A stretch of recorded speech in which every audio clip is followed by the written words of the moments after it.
हम लोग भी चाहते हैं कि हमारा बेटियों लोग को बचा ले।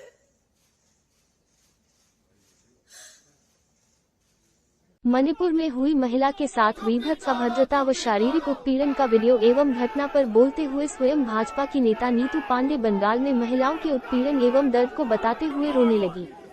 मणिपुर में महिलाओं के साथ हुई विभत्स घटना के खिलाफ यूथ कांग्रेस, समाजवादी महिला प्रकोष्ठ, अन्य विपक्षी दल व समाजसेवी संगठनों के लोगों द्वारा विरोध प्रदर्शन लगातार बढ़ता जा रहा है। देश का एक राज्य महीनों से जल रहा है और अपनी चुप्पी तोड़ने प्रधानमंत्री जी को 80 दिन लग गए, जबकि प्रधानमंत्री श्री नरेंद्र मोदी जी ने कहा कि दोषियों को बख्शा नहीं जाएगा। महिला अस्मिता की रक्षा के लिए मणिपुर की घटना मानवता की आत्मा को झकझोर देने वाली घटना को देखते हुए महिला सुरक्षा कानून की भी मांग हो रही है। संपूर्ण भारत में मणिपुर की हिंसक घटनाओं व महिलाओं के साथ हुई विभत्स शारीरिक अभद्रता पर रोष जताते हुए पैदल मार्च निकाला जा रहा है। अत्यंत दुख की बात यह है कि मणिपुर में हिंसा बंद होने का नाम नहीं ले रही। ये बहुत दुर्भाग्यजनक है। इससे पूरा देश चिंतित है। विपक्ष आरोप लगा रहा है कि भाजपा की लापरवाही की वजह से मणिपुर में अराजकता व हृदय विदारक कृत्य हो रहे हैं। प्रियंका गांधी वाड्रा ने कहा, मणिपुर से आ रही महिलाओं के खिलाफ यौन हिंसा की तस्वीरें दिल दहला देने वाली हैं। महिलाओं के साथ घटी इस भयावह हिंसा की घटना की जितनी निंदा की जाए कम है। समाज में हिंसा का सबसे ज्यादा दंश महिलाओं और बच्चों को झेलना पड़ता है। सभी को मणिपुर में शांति के प्रयासों को आगे बढ़ाते हुए हिंसा की एक स्वर में निंदा करनी पड़ेगी। भाजपा विपक्ष पर आरोप लगाते हुए कहा कि राज्यसभा में पीयूष गोयल जी ने और लोकसभा में प्रहलाद जी ने साफ साफ कहा था कि हम मणिपुर पर चर्चा करने को तैयार हैं, तो कांग्रेस और विपक्ष किस क्लॉज में चर्चा हो, इस पर बहस कर रहे हैं। विपक्ष के लिए मणिपुर की घटना महत्वपूर्ण नहीं है, क्लॉज जरूरी है। गौरतलब है कि इस घटना को लेकर संपूर्ण राष्ट्र में चिंता एवं रोष है। मणिपुर की घटना निश्चित रूप से बहुत ही गंभीर है और इसकी गंभीरता को समझते हुए प्रधानमंत्री जी ने स्वयं ही इस बात को कहा है कि मणिपुर में जो कुछ भी हुआ है उससे पूरे का पूरा राष्ट्र शर्मसार हुआ है। यहाँ तक कि मणिपुर की घटनाओं को लेकर कठोर से कठोर कार्यवाही किए जाने की बात प्रधानमंत्री जी ने कही है। मणिपुर की घटना पर सदन में चर्चा होनी चाहिए।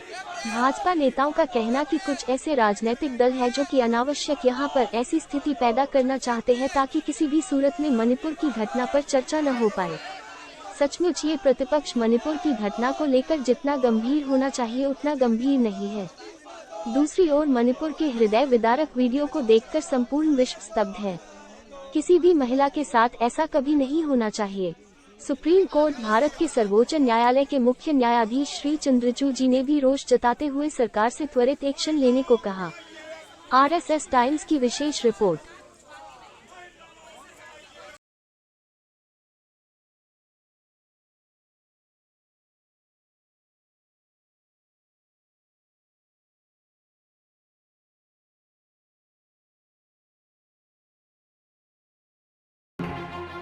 महीनों से पूरा प्रदेश चल रहा है।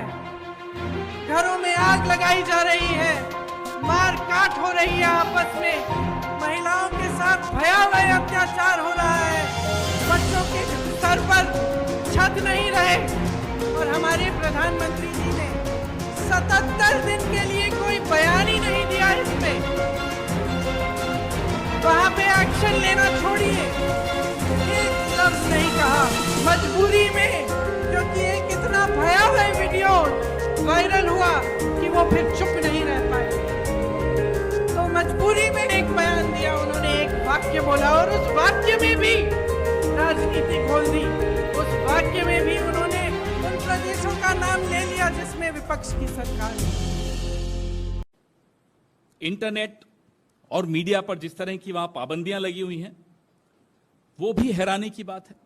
अब अगर इस देश को उम्मीद किसी से है तो माननीय राष्ट्रपति जी द्रौपदी मुर्मू जी से है, जिन्होंने संघर्ष का रास्ता तय करके यहां तक पहुंची, इस मुकाम तक पहुंची। आप, कम से कम आपसे यह उम्मीद है राष्ट्रपति जी कि आप अपनी जो संविधान में निहित आपकी जो शक्तियां हैं उनका उपयोग करिए और ऐसी सरकार जो मणिपुर में है जो इसलिए दुखी है कि ये वीडियो वायरल क्यों हो गया, इसलिए नहीं दुखी कि वहां ऐसे सैकड़ों केसेस हुए हैं, उस पर कोई दुख नहीं उन्हें। उस सरकार को आप डिसमिस कीजिए। जैसा कि तिवारी जी ने कहा, हमारी जो मांग है वो बड़ी स्पष्ट है। संसद में प्रधानमंत्री विस्तृत एक स्टेटमेंट अंदर दीजिए। सीढ़ियां चढ़ के साहब थोड़ा सा जहमत उठाइए। हवाई जहाज में तो बड़ा दौड़ते दौड़ते सीढ़ियां चढ़ते हो जब बाहर जाना होता है, जब लौटते हैं तो धीरे धीरे उतरते हो। बड़ा दुख होता है आपको हिंदुस्तान लौटते हुए। 4 सीढ़ियां तय कर लीजिए, वो सफर तय कर लीजिए, पार्लियामेंट के भीतर से जाकर बोलिए, इसमें आपको क्यों शर्म आ रही है? इन्हें शिकायत है कि राहुल गांधी वहां क्यों गए। शर्म करो, गए तो आपने तो वहां जाना भी उचित नहीं समझा। एक व्यक्ति है जो राजधर्म निभा रहा है, वो है विपक्ष का धर्म निभा रहा है, वो है राहुल गांधी। तो अब इस तरह की जो हल्की राजनीति है प्रधानमंत्री को शोभा नहीं देती, उनकी सरकार को, उनके ट्रोल आर्मी को, पूरी सरकार ही एक तरह से ट्रोल आर्मी बनी हुई है, इनको नहीं देती। इन्हें चाहिए कि अब वो अपनी ये रिवायत बदलें और प्रधानमंत्री इस पर जवाब दें। और नेशनल कमीशन फॉर विमेन ने इतना समय क्यों लगाया, उनके खिलाफ प्रधानमंत्री क्या कार्रवाई करेंगे वह भी हमें बताएं।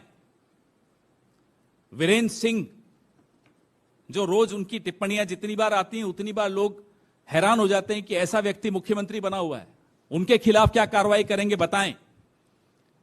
और उपराज्यपाल महोदया, आपका जमीर वापस सो न जाए, हम आपसे सिर्फ इतना ही आग्रह करते हैं। वाजपेयी जी ने 2002 में इन्हें राजधर्म का स्मरण दिलाया था। आज इन्हें फिर से राजधर्म का स्मरण हम दिलाते हैं। इनके मुख्यमंत्री को राजधर्म का स्मरण इन्हें दिलाना चाहिए। और इनकी राज्यपाल, आज उनका इंटरव्यू में देख रहा था, राज्यपाल अब जाकर डीजीपी को की खिंचाई कर रही हैं साहब। ये पीस कमेटी की चेयरपर्सन है राज्यपाल। She is the chairperson of the peace committee of Manipur. अब जाकर एक वायरल वीडियो के पश्चात राज्यपाल का जमीर जागा। राज्यपाल अब कह रही हैं कि डीजीपी ने गलत किया। और रिपोर्ट्स आपके सामने हैं, आप ही के मीडिया से ये रिपोर्ट्स मिली कि उन महिलाओं को पुलिस ने भीड़ को सौंप दिया था। राज्यपाल महोदया, तब आपने क्यों नहीं डीजीपी को तलब किया? 4 मई, जैसा कि तिवारी जी बता रहे थे भी आपको, 4 मई से 19 जुलाई तक जमीर सोया हुआ था आपका। प्रधानमंत्री को मालूम नहीं था? अगर मालूम नहीं था तो किस तरह के प्रधानमंत्री हैं आप? और मालूम था फिर भी चुप रहे, तो फिर पूछता हूं मैं आपसे, किस तरह के प्रधानमंत्री हैं आप? दोनों ही स्थितियों में आप यह जवाब दीजिए, क्या इस देश को ऐसा प्रधानमंत्री चाहिए? आइए नेशनल कमीशन ऑफ विमेन पर, राष्ट्रीय महिला आयोग पर, जो विरोधी दल को तुरंत मिनटों में नोटिस देती हैं, उनके पास 2 शिकायतें गई मणिपुर की इस वारदात की। 2 शिकायतों के बाद भी एक्नॉलेजमेंट नहीं गई, पावती तक नहीं दी। रेखा शर्मा जी जो है वहां की चेयरपर्सन, उन्होंने एक विदेश से गई, एक देश से गई, लेकिन शिकायतों पर कोई कार्रवाई नहीं हुई।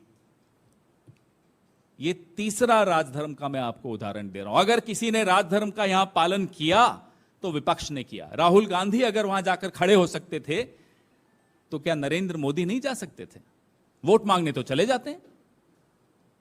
जब आप वोट मांगने जा सकते हो, पूरी लफ्फाजी करते हो वहां जाकर, वहां आप क्या खड़े होकर लोगों को जुड़ने की अपील नहीं कर सकते थे?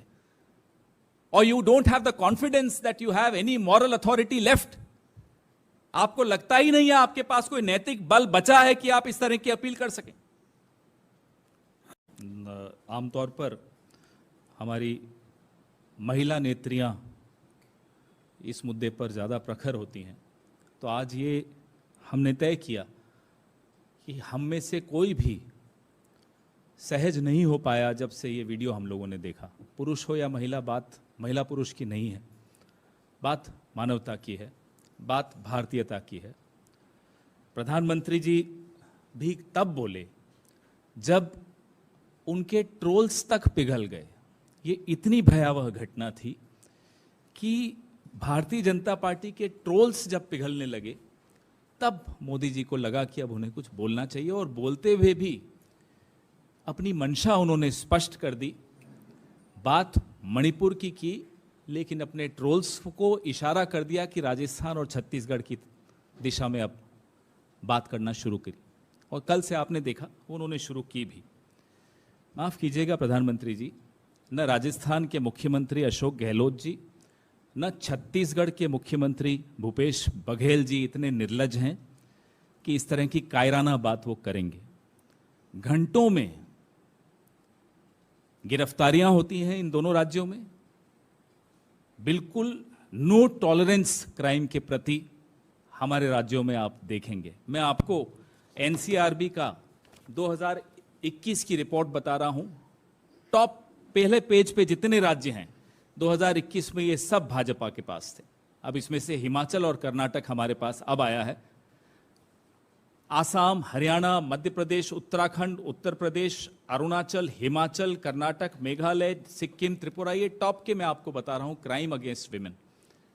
इसलिए प्रधानमंत्री को बोलने से पहले अपनी ही सरकार के आंकड़े देखने चाहिए और फिर इस तरह की कायराना बात करनी चाहिए जो उन्होंने कल की।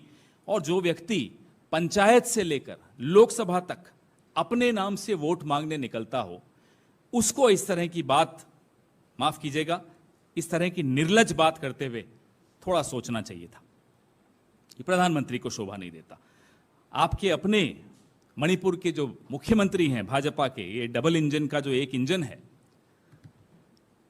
उनकी जो टिप्पणी आई वो और चौंका देने वाली थी कि ऐसे तो सैकड़ों किस्से हुए हैं हमारे यहां, तो ऐसे सैकड़ों वारदातें हुई हैं, इसीलिए इंटरनेट बंद कर दिया था। आप सोचिए साथियों, एक वायरल वीडियो ने स्मृति ईरानी को याद दिला दिया कि वो महिला और बाल कल्याण मंत्री हैं। एक वायरल वीडियो ने ट्रोल्स को पिघला दिया, प्रधानमंत्री को बोलने पर मजबूर किया, भले जिन्होंने 36 सेकंड बोला हो और भले ही उसमें भी वो राजनीति खेल गए हो, लेकिन एक वायरल वीडियो क्या क्या कर सकता है। आप सोचिए जिस दिन ये मीडिया प्रधानमंत्री को आईना दिखाना शुरू कर देगा, इस सरकार को आईना दिखाना शुरू कर देगा, आप सोचिए क्या होने वाला है। हम तो उस दिन की इंतजार कर रहे हैं। तो हमारा प्रबल अनुरोध उनसे था, है और रहेगा कि देश के इतिहास की ये भीषणतम कलंकित करने वाली, भारत माता का सर शर्म से झुका देने वाली घटना है। प्रधानमंत्री जी, आप कब आएंगे? मुझे आपसे ये बात इसलिए कहनी पड़ रही है कि मैं एक आध मंत्रियों के बयान देख रहा हूं। मंत्रियों के बयान ये हैं कि हमने तो चर्चा स्वीकार कर ली, आप क्यों नहीं इस चर्चा में भाग लेते? तो एक सांसद होने के नाते, उपनेता होने के नाते, राज्यसभा की ओर से खास तौर से आपको एक्सप्लेन कर दूं मैं कि 267 जिसमें हम मांग रहे हैं और 176 जिसमें ये चर्चा चाहते हैं, उसका फर्क क्या है जिससे कंफ्यूजन खत्म। 167 में 2-3 लोग प्रस्ताव करें, चेयरमैन को संतुष्ट करें, सत्ता पक्ष चाहे तो किसी दिन, ये शब्द पे गौर करिएगा, किसी दिन कुछ समय के लिए चर्चा निर्धारित हो सकती है, लेकिन वो जो 167 में है कि वो 2-2.5 घंटे से ज्यादा की नहीं। दो बातें इस पे मैं एम्फेसाइज कर रहा हूं आपको। एक तो जब समय मिले और ना मिले तो चर्चा के लिए इनकार भी कर सकता है, और उधर मणिपुर जल रहा है। 267 में इसका इक्विवेलेंट पार्लियामेंट लोकसभा में भी है। जिस समय ये उठाया जाएगा उसी समय संपूर्ण सदन की सारी कार्रवाई रोक के जब तक आवश्यकता होगी तब तक इस पर चर्चा हो सकता है। यानी कम से कम वहां पे बैठे होंगे, जितनी पार्टियां हैं सभी होंगी, सभी इस पे बोलना चाह रहे होंगे, तो इस तरह तो वहां पे 3 मिनट, 2 मिनट, 4 मिनट से ज्यादा किसी को समय नहीं मिलेगा। वो भी तब मिलेगा जब निर्धारित हो जाएगा, और तब तक मणिपुर के बारे में हम बोल नहीं सकते। ये बेसिक डिफरेंस। इसमें समय सीमा नहीं निर्धारित होगी, पूरा दिन आपके हवाले है। ये जैसे ही आप उठाएंगे उसी समय चर्चा शुरू हो जाएगी। तो क्या इस बेसिक डिफरेंस को नहीं समझा जाएगा कि मणिपुर में इतनी गंभीरता है कि हमको तत्काल उस पर चर्चा करानी चाहिए। और प्रधानमंत्री से हम आग्रह करेंगे कि प्रधानमंत्री जी आएं और सदन को संबोधित करें। इस मामले में जो सीढ़ियों पे कहा है, अरे वही कह दो यहां भाई। आर्टिकल 75 आपसे कहता है आप बोलिए, सीढ़ी पे, सड़क पे बोलिए, अपने घर में बोलिए, लेकिन आर्टिकल 75 कहता है कि मंत्रिपरिषद पूरी तरह सदन के प्रति उत्तरदायी है, जिम्मेदार है। तो आर्टिकल 75 की भावनाओं और शब्दों का उल्लंघन होने वाला है। मुझे नहीं लगता जो ये इंडिया की डिमांड है वो हम नियमों के अनुसार रख रहे हैं, मणिपुर की गंभीरता को देखते हुए रख रहे हैं, और आप टालने के लिए रख रहे हैं। हमारे देश में मणिपुर एक बहुत पवित्र और निसर्ग से भरा हुआ एक राज्य है, और उस राज्य में ये 77 दिनों में वहां आग लगी हुई है। आग लगी हुई इसका मतलब ये है कि दो समाजों में वंश संघर्ष चालू है, और वंश संघर्ष की वजह से हजारों लोगों के घर जलाए गए, हजारों लोगों को रोजगार चला गया। यहाँ तक नहीं, अभी जो 4 मई को जो घटना के 2.5 महीने के बाद वहां का जो ट्राइबल लीडर्स फोरम है, उन्होंने एक ऐसा वीडियो वायरल किया है जिसमें हम सारे मानवता का खून हुआ है। क्यों खून हुआ है कि वहां की जो महिलाएं, आदिवासी महिला है, उनको नंगे करके प्रोसेशन निकाला है। एक महिला पर खुलेआम गैंग रेप किया गया है, और ये दुर्भाग्यवश घटना होने के बावजूद भी वहां का जो बीजेपी का शासन है उसको पता नहीं, ना केंद्र शासन को पता है। ये बहुत ही दुर्भाग्यपूर्ण है और हमारे देश के लिए बहुत ही दुखदायक बात नहीं है।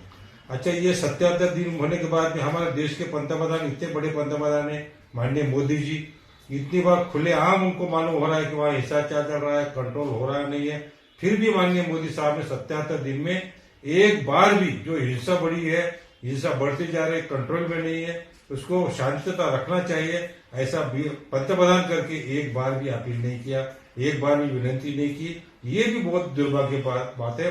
ऐसा क्यों कि उन्होंने किया, ये मुझे समझ में नहीं आ रहा। और आज जो घटना घटी है, जो आदिवासी पर जो अन्याय हुआ, जो अत्याचार हुआ, गैंग रेप हुआ है, ऐसे कितनी घटनाएं होती है वो पता चला नहीं। क्योंकि यो फोरम जो है, ट्राइबल फोरम ने जो बात निकाली करके मालूम है, शासन को तो कुछ मालूम नहीं। मैं तो करता हूँ शासन को ये मालूम है, फिर भी वो ये आदिवासी है, गरीब है, असंगठित है, वो लोगों की तरफ ख्याल नहीं करना चाहिए, ऐसी उनकी नीयत है।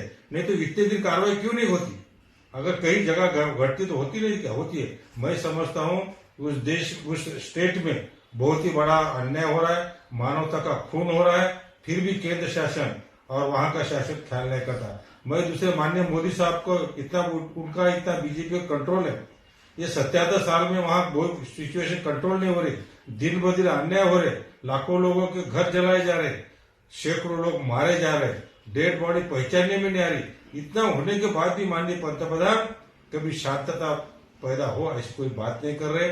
और यहाँ तक अभी क्या बोला उन्होंने, जब ये वायरल वीडियो हुआ, ये बोला कि वो बहुत शर्मनाक बात है और देश के 140 करोड़ के लिए शर्मनाक है। इतना बोलने से चलता है क्या? इसमें कुछ कार्रवाई की है क्या? कभी शांतता की अपील की क्या? तुम्हारा मुख्यमंत्री, अरे मुख्यमंत्री एक काम नहीं करता था कि अमर है क्या मुख्यमंत्री? दूसरे मुख्यमंत्री क्यों नहीं बदले? कुछ तो भी हलचल करना चाहिए था, लेकिन उसलिए हाल न करते कि उनको मालूम है ये आदिवासी उनके मायने में रखते नहीं, गरीब लोग उनके मायने में रखते नहीं, असंगठित लोग उनके मायने में उनके रखते नहीं। ऐसा मुझे लगता है करके ये अन्याय, अत्याचार ये बीजेपी के शासन के तले उनके सौजन्य से हो रहा है, ऐसे मुझे लगता है। ये लोकशाही के लिए बहुत ही खतरनाक बात है, एक बहुत धोखादायक बात है, इतना मुझे लगता है। और मैं केंद्र शासन का और राज्य शासन का निषेध करता हूँ। प्रधानमंत्री कहते हैं बेटी बचाओ बेटी पढ़ाओ, बट मोदी जी के राज में मणिपुर में ऐसा हुआ, क्या कहेंगे आप? हम ये कहना चाहते हैं कि उन्होंने अगर इस दुर्घटना के शुरुआत पे अगर हमारी आवाज़ों को सुनी होती, अगर उन्होंने हमारे सीएम के साथ बात की होती और इस दुर्घटना के अंत करने के लिए अगर एक बात भी बोला होता तो आज ये दुर्घटना यहाँ तक नहीं पहुँचती। उनका जो बेटी बचाओ बेटी पढ़ाओ, अभी हमारी बहनें हैं, हमारे भाई हैं, वो पढ़ाई नहीं कर पा रहे हैं। The recent violence in Manipur that's been rocking since the last 2 months has gone to a new low today. Though the incident happened 2 months ago, it has now come into light, and the brutal assault and rape of women is shocking and not acceptable to the mankind. It is unfortunate that the Chief Minister of Manipur today makes a statement that hundreds of such incidents have taken place in Manipur. What is the government doing? The Honorable Minister Smriti Irani ji has more time to take pot shots at the Gandhi family rather than addressing the assaults on women, which is an insult to the entire nation today. What is happening in Manipur? Manipur is burning. Why is the government not speaking? Why is the government not acting? Just by cutting the internet services off, how long does this government intend to keep the horrifying crimes under wraps? It is utterly shameful that the BJP, which was voted to power by the people of Manipur, is showing scant regard to them. Shame on BJP. The atrocities against women have always been encouraged by the BJP government. Be it the Unnao, the Katwa case or the Hathras case, the apathy of the BJP government was seen by one and all. And the Bilkis Bano rape case, in which 11 convicts were released citing good conduct, is even more shameful. The video of 2 young women being assaulted in Manipur has disturbed this entire country for the last 2 days.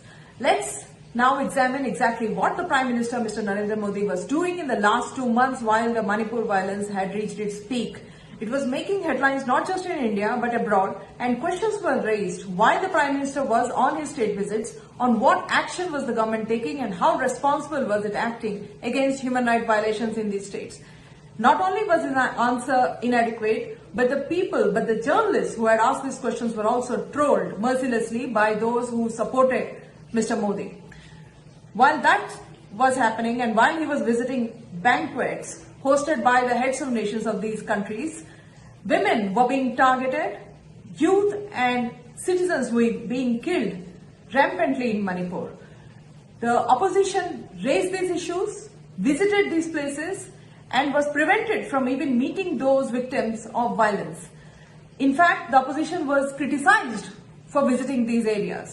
And till now, not only has the Prime Minister not made a conclusive and a comprehensive statement on the violence, but continues to evade the burning question right now: who is responsible for the Manipur violence?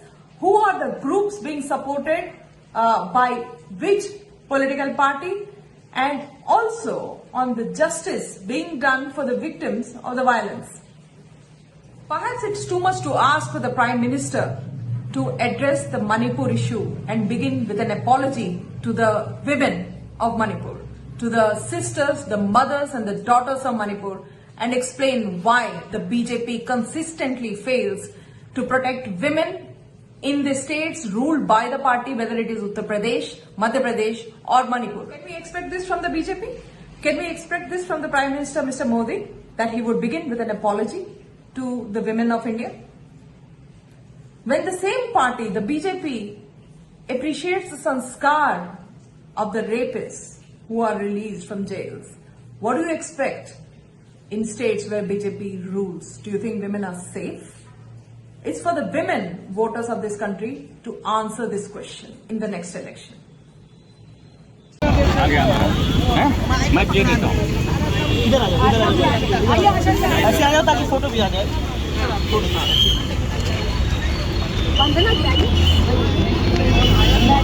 Madam आप पीछे हम लोग यहाँ शहर के तमाम संगठनों के लोग हैं, महिला संगठन, लेखक हैं, यहाँ पे सांस्कृतिक संगठन है और इंटेलेक्चुअल्स हैं, सब पढ़े लिखे लोग हैं। हम लोग को जब से मोबाइल पीछे करना भाई,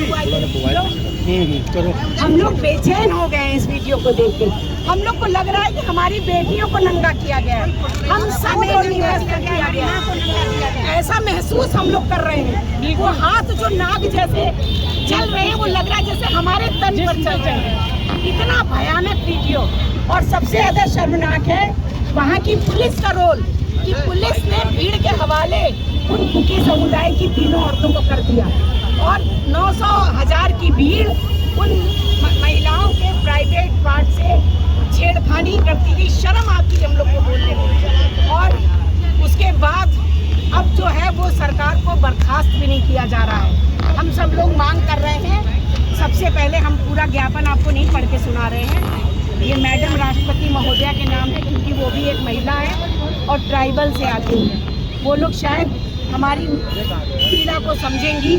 हम लोग मांग कर रहे हैं कि सबसे पहले मणिपुर पुलिस को बर्खास्त करो, अमित शाह इस्तीफा दे गृह मंत्री, और मणिपुर की पुलिस जो दोषी है मौन दर्शक, उसको तुरंत उस पर कानूनी कार्रवाई हो, उसको उनके पद से बर्खास्त उनके मंत्री को बर्खास्त किया जाए।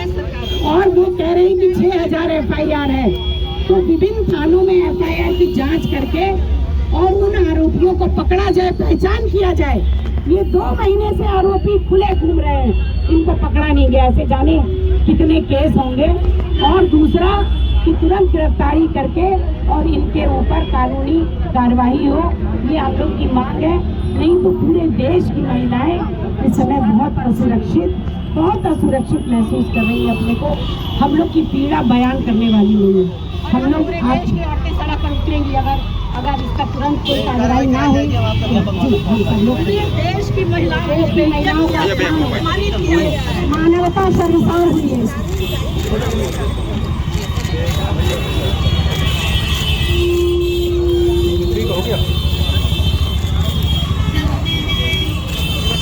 थोड़ा सा साइड ये सरकार को बर्खास्त करो,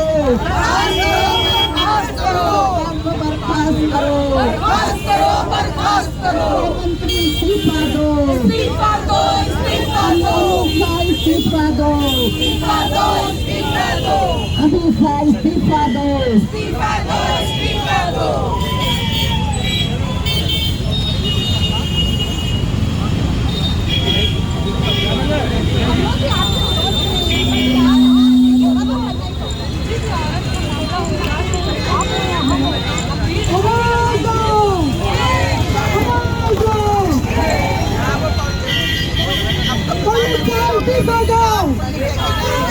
चैनल के साथ जुड़ने के लिए सब्सक्राइब करें और बेल नोटिफिकेशन दबाना ना भूलें।